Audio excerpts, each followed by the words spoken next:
네, 여러분 안녕하세요. 우리 지난 시간까지는 집합 단원을 공부했었고, 이번부터는 새로운 중단원, 명제 단원을 배우게 될 텐데, 오늘 이 시간에는 명제와 조건, 진리집합, 명제와 조건의 부정을 공부해 보도록 할 거예요.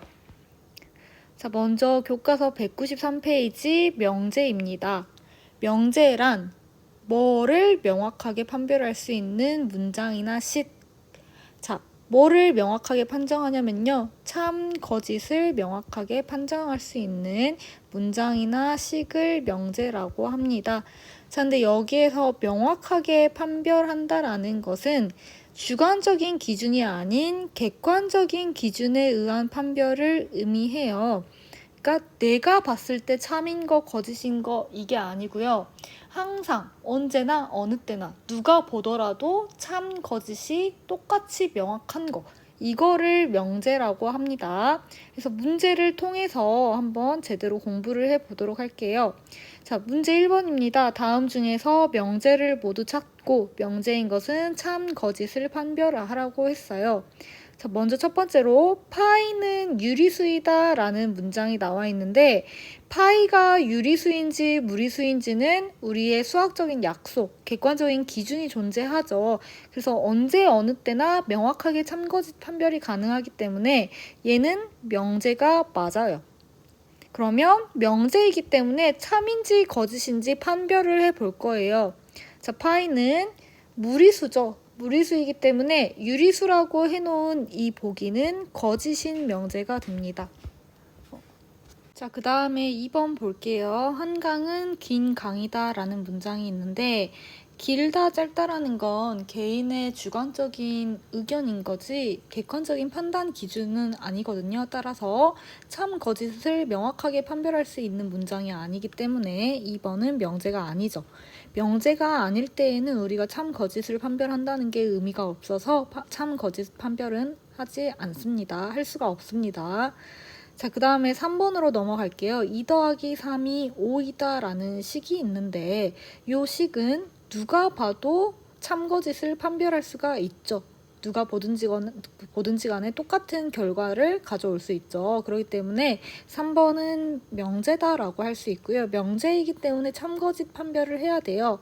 자, 좌변 2 더하기 3을 계산했을 때 5가 되기 때문에 이 명제는 참인 명제이죠. 자, 마지막으로 4번 두 집합 A, B에 대해서 A가 A 합집합 B에 포함된다라는 문장이 있습니다. 자, 이 문장도 우리가 집합 A, B가 어떤 집합인지 모르더라도 참거짓을 명확하게 판별할 수 있죠. 따라서 명제이고요. 참거짓을 생각을 해보자면 집합 A, B에 대해서 A 합집합 B에는 당연히 A가 포함되죠. 그렇기 때문에 이 문장은 참인 명제가 됩니다. 이렇게 명제를 여러분들이 공부를 하셨고요. 명제에서 조금 더 언급할 부분은 우리가 문제를 풀다 보면은 명제라는 단어, 문장을 다 이렇게 언급을 하지 않고 문자로 표현을 하기도 해요. 보통 명제는 알파벳 소문자로 나타내는데 우리가 앞으로 문제를 풀면서 명제 P에 대하여 이런 문장을 많이 보실 수 있을 거예요.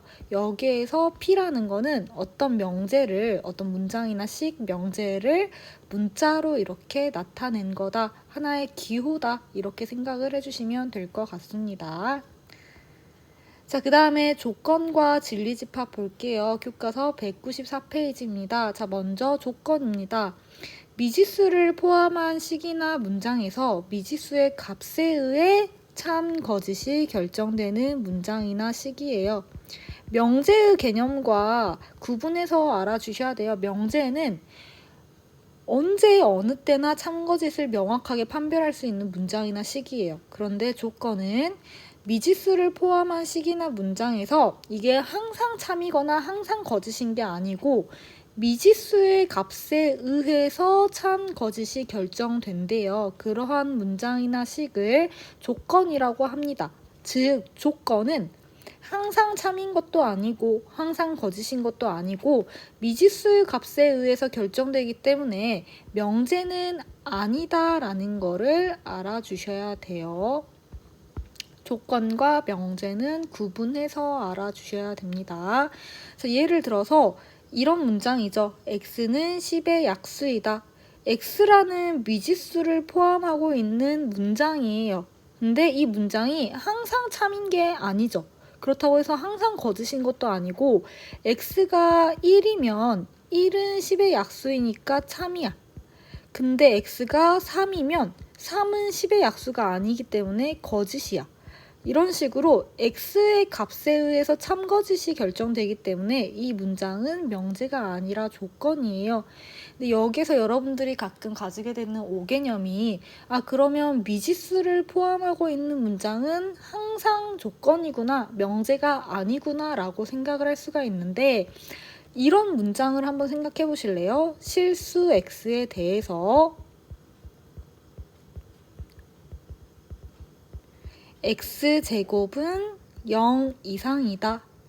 자, 이 문장은 미지수 x를 포함하고 있기 때문에 가끔 가다가 이제 친구들이 그럼 얘는 명제가 아니라 조건이네요 라고 생각을 하기도 해요. 근데 이 문장을 보시면 실수 x에 대해서는 어떤 수의 제곱은 항상 0보다 크거나 같다라는 거 우리가 알고 있잖아요. 얘는 미지수 x의 값에 따라서 참거짓이 결정되는 게 아니고 항상 참이기 때문에 명제예요. 그래서 미지수를 가지고 있다라고 해서 조건이라고 생각을 하시면 안 되고요. 미지수의 값이 참거짓에 영향을 주느냐를 기준으로 명제와 조건을 구분해 주셔야 됩니다. 자, 그 다음에 진리집합입니다. 진리집합이란 전체 집합 U의 원소 중에서 조건을 참이되게 하는 그러한 원소들의 집합을 진리집합이라고 해요. 새로운 용어죠. 자, 다시 한번 전체 집합의 원소 중에서 조건을 참이되게 하는 모든 원소의 집합. 자, 예를 들어서 방금 봤던 x는 10의 약수이다 라는 조건이 있어. 그러면 이 조건의 진리집합은요. 이 조건이 참이되게 하는 원소의 집합이니까 1, 2, 5, 10 이렇게 진리집합을 찾아줄 수 있겠죠. 보통 우리가 명제나 조건을 표현할 때는 소문자 알파벳을 사용해가지고 P, Q 이런 식으로 쓰거든요. 명제 P, 조건 Q. 근데 집합 기호에서는 얘를 대문자로 바꿔줄 거예요. 그래서 조건 P에 대한 진리집합은 대문자 P. 조건 Q에 대한 진리집합은 대문자 Q로 표현을 할 수가 있는데 여기에서는 조건 P 또는 Q의 진리집합을 나타내래. 우리가 집합단원에서 또는이라는 표현은 합집합과 연결이 된다고 했었죠. 그래서 조건 P 또는 Q의 진리집합은 P 합집합 Q로 나타낼 수가 있고요. 조건 P이고 Q의 진리집합은 우리가 이고라는 표현은 교집합이라고 배웠었죠. 따라서 P 교집합 Q로 표현을 해줄 수가 있습니다. 그래서 문제 한번 볼게요. 전체 집합은 10 이하의 자연수야. 근데 여기에서 정의된 두 조건에 대해서 P이고 Q의 진리집합을 구하래. 이런 문제를 풀 때는 일단은 진리집합부터 구해줄 거예요. 조건 P에 대한 진리집합 P는 1과 5 사이에 있는 자연수. 근데 1은 포함하지 않고 2는 포함하니까 2, 3, 4, 5가 되겠죠.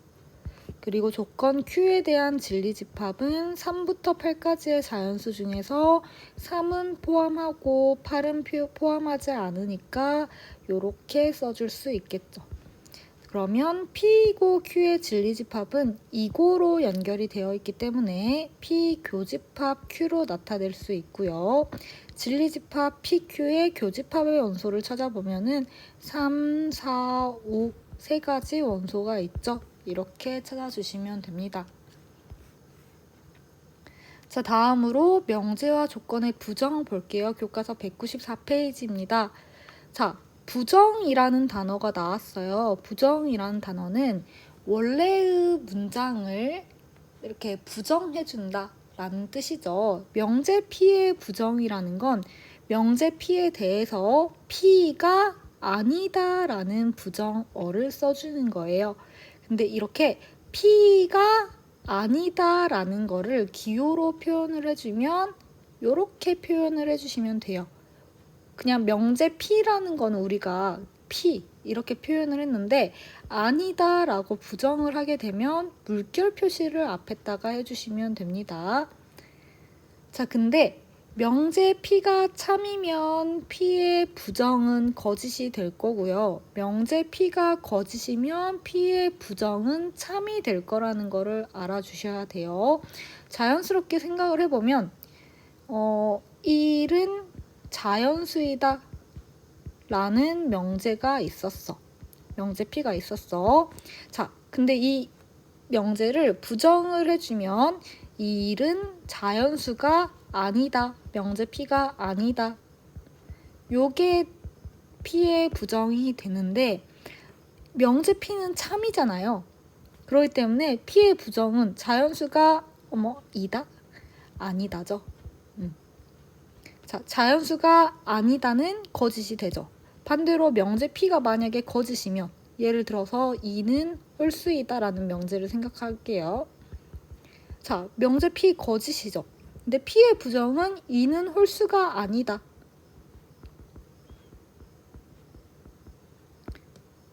자연수 범위에서 생각하는 거예요. 자연수 범위에서 2가 홀수가 아니면 2는 짝수죠.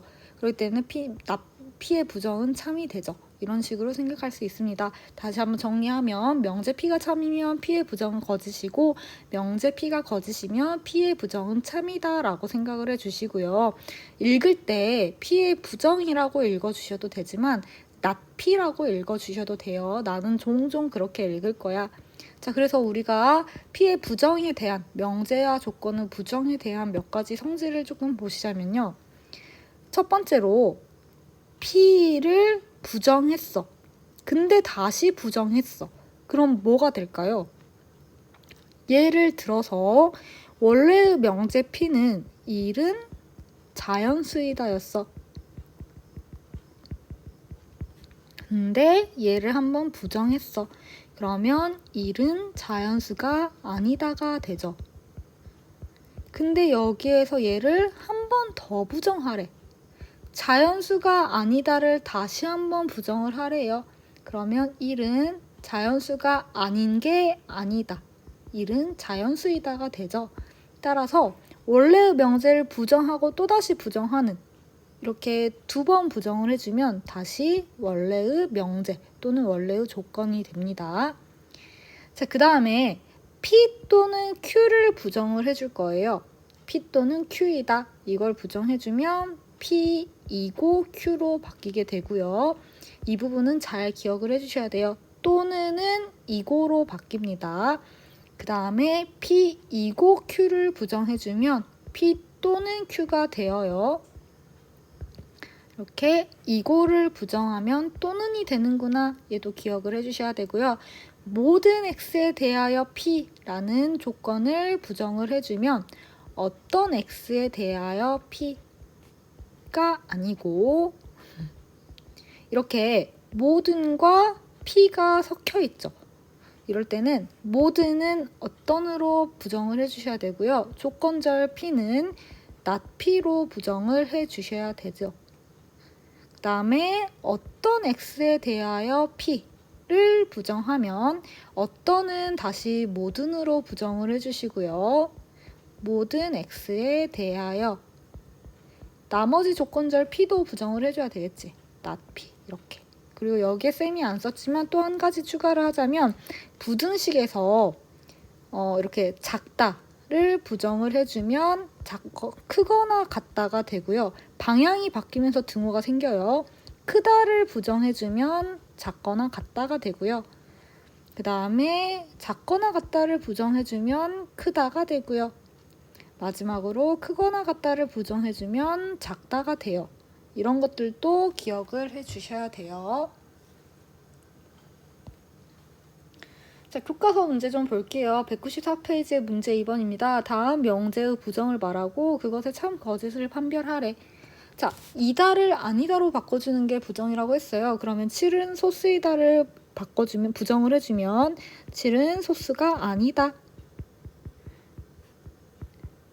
근데 원래의 명제 7은 소스이다 이거는 맞잖아요. 그래서 얘는 참이고요. 참인 명제를 부정했기 때문에 부정한 명제는 거짓이 되겠죠. 자, 2번 2는 루트 2보다 작거나 같다. 얘를 부정해주면 작거나 같다를 부정했기 때문에 크다로 바뀝니다. 요렇게 되겠죠. 2가 루트 2보다 크다. 근데 루트 2의 값은 1.4 얼마야. 그러면 2가 루트 2보다 크기 때문에 부정을 해준 명제가 참이 되고 따라서 원래의 명제는 거짓이 되겠죠. 자, 그 다음에 문제 3번입니다. 전체 집합 U가 자연수 전체의 집합일 때 조건 P에 대해서 P의 진리집합과 not P의 진리집합을 구하래요. 자, 보시면요. 먼저 P는 X가 8보다 작거나 같다야. 그러면 요 조건이 참이 되게 만드는 집합, P의 진리집합을 구해주면 자연수를 가지기 때문에 1부터 8까지를 원소로 가지죠. 일단 P의 진리집합 찾았고요. 그 다음에 not P의 진리집합은 자, P를 부정을 해줄 거야. 그러면 X가 8보다 크다가 되죠.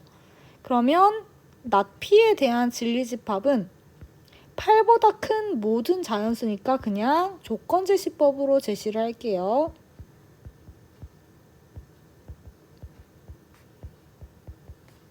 이렇게 표현을 하셔도 되고요. 아니면 나는 조금 더 간단하게 표현하고 싶다 하시면 이렇게 써주셔도 되겠죠. 근데 이 집합의 이름은 뭐라고 붙이냐면요. P의 여집합이라고 붙여줍니다. 따라서 not P에 대한 진리집합은 P의 여집합이다. 기억을 해주셔야 돼요. 마지막으로 문제 하나 보고 끝낼게요. 다음 조건에 부정을 구하라고 했습니다. 아까 봤죠? 또는은 이고로 바뀐다라고 했어. 0이다는 0이 아니다로 바뀔 거고요. B가 0이다도 B가 0이 아니다로 바뀔 거예요. 그래서 A는 0이 아니고 B는 0이 아니다. 이렇게 부정을 해주시면 됩니다. 여기까지 마무리할게요.